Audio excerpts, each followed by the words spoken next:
Sotihotu Namo Buddhaya. Perkenalkan, kami dari kelompok 4 ingin menjelaskan tentang dampak negatif dan positif perkembangan IPTEK dalam aspek hukum, pertahanan, dan keamanan. Apa itu IPTEK? Secara umum, IPTEK merupakan ilmu yang mempelajari tentang perkembangan teknologi berdasarkan pengetahuan. Ada juga pengertian IPTEK menurut beberapa ahli. Yang pertama, menurut Iskandar Alishabana 1980, IPTEK adalah cara melakukan sesuatu untuk memenuhi kebutuhan manusia dengan bantuan akal dan alat.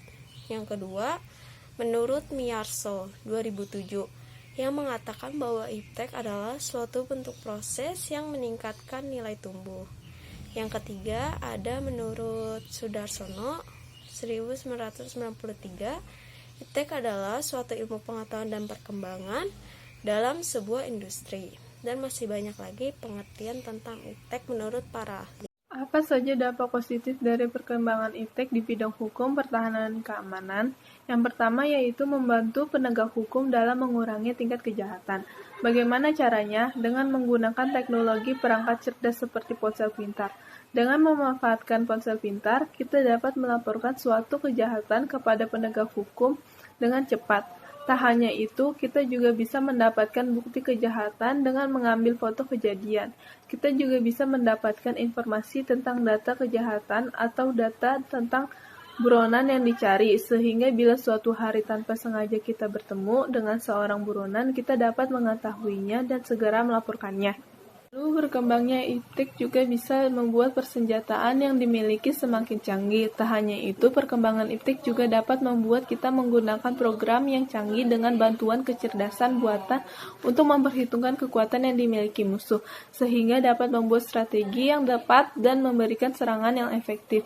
Yang ketiga adalah kita dapat dengan mudah mendapatkan informasi di berbagai bidang termasuk bidang hukum. Contohnya, ketika ada hal tentang hukum yang ingin kita ketahui, dengan adanya teknologi yang canggih, kini kita hanya perlu mencari di website dan situs yang ada.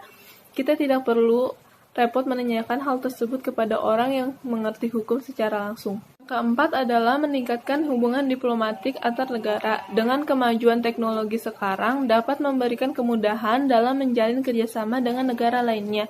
Yang kelima adalah mempermudah komunikasi dan mempercepat dalam menyampaikan suatu hal. Hal ini sangat penting apabila ada hal genting yang harus disampaikan segera. Dengan teknologi sekarang dapat memudahkan untuk menyampaikan pesan dengan cepat dan berkomunikasi dengan seseorang yang jaraknya sangat jauh. Hal ini diperlukan agar pengambilan keputusan dapat dilakukan dengan cepat. Lalu membantu penegak hukum memberi tanggapan. Apabila terjadi suatu tindakan kejahatan seperti mencuri, membunuh, memperkosa, penggunaan narkoba, dan lainnya, hal tersebut tentunya akan menjadi omongan masyarakat hingga akhirnya beredar di media massa. Dengan beredarnya di media massa, dapat membuat para penegak hukum dengan cepat memberikan tanggapan atas kasus yang telah diedarkan tersebut, dan masih banyak dampak positifnya. Apa saja dampak negatif dari perkembangan IPTEK di bidang hukum, pertahanan, dan keamanan? Yang pertama adalah munculnya informasi yang tidak benar. Perkembangan IPTEK memang membantu dalam pencarian informasi. Namun, hal tersebut kerap dimanfaatkan oleh orang-orang tak bertanggung jawab. Mereka akan menyebarkan berita yang berbanding terbalik dengan fakta alias hoaks. Hoaks ini dapat menggiring opini publik dan bisa saja menyebabkan masalah internal. Yang kedua adalah munculnya cybercrime atau kejahatan dunia maya. Dengan kemajuan teknologi yang dapat mempermudah para penjahat dalam mencari atau merekrut anggota untuk mengikuti suatu aksi kejahatan. Mereka juga dapat melacak suatu lokasi untuk memantau kondisi tempat di mana mereka akan melancarkan aksi mereka. Para penjahat dapat menghack sistem pemerintah.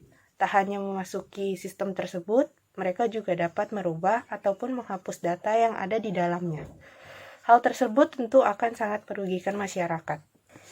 Yang ketiga adalah terciptanya senjata pembunuh massal atau Weapon of Mass Destruction atau disingkat WMD, seperti nuklir dan senjata biologi.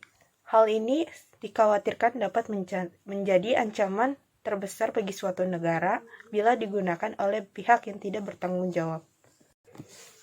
Yang keempat adalah munculnya provokator yang akan menghasut orang-orang untuk mengikuti pemikirannya dan hal ini tentunya dapat menyebabkan keributan karena mereka akan memaksa semua orang setuju dengan pemikiran dan pendapatnya tanpa mempedulikan kepentingan dan pendapat orang lain. Yang kelima adalah timbulnya tindakan anarkis dari masyarakat yang tentunya akan mengganggu stabilitas nasional, ketahanan nasional, bahkan persatuan dan kesatuan bangsa. Tindakan anarkis seperti menghakimi sendiri orang yang bersalah merupakan hal yang bertentangan dengan hukum, karena hukum telah mengatur hukuman bagi orang yang bersalah, sehingga orang lain tidak berhak untuk ikut campur dan menghakimi. Selain itu, peran masyarakat dalam menjaga keamanan, ketertiban, dan kedaulatan negara akan semakin berkurang. Dan masih banyak lagi dampak negatif dari perkembangan iptek di bidang hukum, pertahanan, dan keamanan. Contoh dari pengaruh iptek di bidang hukum, pertahanan, dan keamanan. Indonesia dengan India di bidang pertahanan dan keamanan. Presiden Joko Widodo melakukan kerjasama bilateral dengan putra mahkota India, Narendra Modi. Kedua negara sepakat untuk mempertahankan kerjasama di bidang pertahanan. Nilai strategis Indonesia dengan India juga ditunjukkan dengan pembaharuan kerjasama di bidang pertahanan dan joint production dalam pembuatan water cannon yang telah dilakukan, ujar Jokowi. Peningkatan bentuk kerjasama ditandai dengan kemitraan strategis komprehensif. Jokowi berharap hubungan mereka dengan India makin kokoh. Pemerintah Indonesia melalui Direktorat Jenderal Administrasi Hukum Umum, Kementerian Hukum dan Hak Asasi Manusia, Ditjen AHU, Kemenkumham, akan menandatangani Memorandum of Cooperation atau MOC dalam bidang hukum dengan Kementerian Kehakiman Republik Demokrasi Rakyat Laos di Jakarta pada 4 November 2019. Dan berikut merupakan sumber-sumber dari tugas kami. Sekian, terima kasih. Sotihotu Namo Buddhaya.